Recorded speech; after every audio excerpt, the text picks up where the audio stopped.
Recording चालू ठेव. का रे बाबा आता सीट बेल्ट लावतो, लाव ना.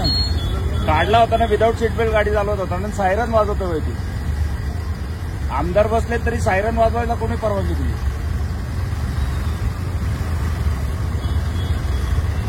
ते पोलिसांकडे नको बघू, प्रश्न आम्हाला विचार. आम्ही जनता आहे, आम्ही निवडून देतो तेव्हा ते आमदार आहेत.